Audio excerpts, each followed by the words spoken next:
कविता शहर से सोचता हूँ आधुनिक हिंदी साहित्य के प्रसिद्ध कवि विनोद कुमार शुक्ल द्वारा लिखी गई है। ये कविता उनके काव्य संग्रह कवि ने कहा में संकलित है। ये एक चिंतनशील कविता है जो शहर और जंगल के बीच के संबंध, मानवीय सोच, आधुनिकता और प्रकृति के विनाश पर गहरी टिप्पणी करती है। शहर से सोचता हूँ कि जंगल क्या मेरी सोच से भी कट रहा है। जंगल में जंगल नहीं होंगे तो कहाँ होंगे? शहर की सड़कों के किनारे के पेड़ों में होंगे। कविता का प्रारंभ बहुत ही प्रभावशाली ढंग से होता है। कवि शहर से, एक आधुनिक, औद्योगिक और व्यस्त परिवेश से सोच रहा है कि कहीं उसका अंतर्मन, उसकी मूल भावना और उसकी प्राकृतिक संवेदनाएं भी उसी तरह कटती जा रही हैं जैसे जंगल। जंगल क्या मेरी सोच से भी कट रहा है? यह पंक्ति आधुनिक मनुष्य की उस त्रासदी को दर्शाती है जिसमें वह अपने भीतर की नैसर्गिकता खो बैठा है। वह सवाल करता है, अगर जंगल में जंगल नहीं होंगे तो कहाँ होंगे?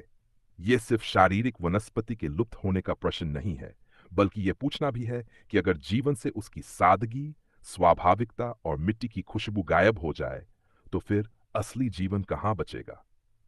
कवि उत्तर देता है कि शायद अब जंगल पेड़ों के रूप में सिर्फ शहर की सड़कों के किनारे ही बचे होंगे। यानी प्राकृतिक जीवन अब केवल दिखावे की सीमित चौखट में रह गया है। यह आलोचना है उस तथाकथित हरियाली की, जो केवल शहरी सजावट का हिस्सा है, न कि जीवन। रात को सड़क के पेड़ों के नीचे सोते हुए आदिवासी परिवार के सपने में एक सल्फी का पेड़ और बस्तर की मैना आती है, पर नींद में स्वप्न देखते उनकी आंखें फूट गई हैं। ये खंड सामाजिक चेतना से भरा हुआ है। कवि अब ध्यान केंद्रित करता है उन लोगों पर जिनका अस्तित्व सीधे जंगलों से जुड़ा था, जैसे आदिवासी समुदाय। अब वे भी शहर की सड़कों पर रात बिताने को मजबूर हैं। यहाँ सल्फी का पेड़ और बस्तर की मैना केवल प्रकृति के प्रतीक नहीं है, बल्कि वे उस स्मृति और जीवन शैली के प्रतिनिधि हैं जो अब बीत चुकी है। ये स्वप्न में आते हैं। ये बताता है कि वास्तविक जीवन में अब वे संभव नहीं है, केवल स्मृति बनकर रह गए हैं। कवि कहता है कि अब वे सपनों में भी ठीक से नहीं देख पा रहे, क्योंकि नींद में स्वप्न देखते उनकी आंखें फूट गई हैं। यह पंक्ति अत्यंत मार्मिक है। यह केवल भौतिक दृष्टिहीनता नहीं है, बल्कि सामाजिक दृष्टिहीनता है। उन्हें न तो अब उम्मीद दिखती है, न भविष्य। परिवार का एक बूढ़ा है और वह अभी भी देख सुन लेता है, पर स्वप्न देखते हुए आज स्वप्न की एक सूखी टहनी से उसकी आंख फूट गई है।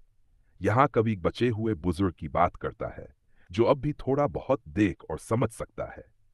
वह पुराने समय का प्रतिनिधि है, जो शायद कभी जंगल के असली सौंदर्य और जीवन को जिया है, लेकिन अब उसकी आंख भी स्वप्न की एक सूखी टहनी से फूट जाती है। यह प्रतीकात्मक है, स्वप्न की सूखी टहनी, यानी अब वह सपना भी जिसमें वह पुराने जीवन को जी सकता था, अब सूख चुका है। यही सपना अब नुकसान पहुंचाता है। यह दर्शाता है कि जिन सपनों को पहले आशा और दिशा का स्रोत माना जाता था, वे आज पीड़ा का कारण बन गए हैं। निष्कर्ष, शहर से सोचता हूं केवल एक कविता नहीं, बल्कि एक दर्पण है, जिसमें हम अपने वर्तमान को देखकर यह विचार कर सकते हैं कि क्या हमने अपने भीतर के जंगलों को भी खत्म कर दिया है। विनोद कुमार शुक्ल की रचना बताती है कि जब प्रकृति कटती है, तो केवल पेड़ नहीं गिरते, संवेदनाएं, सपने और स्मृतियां भी समाप्त हो जाती हैं। यह कविता केवल पर्यावरणीय संकट पर नहीं, बल्कि हमारी सोच की जड़ों के सूख जाने की चेतावनी है। अगर ये वीडियो आपको पसंद आए तो कृपया इसे लाइक करें, अपने दोस्तों और परिवार के साथ शेयर करें।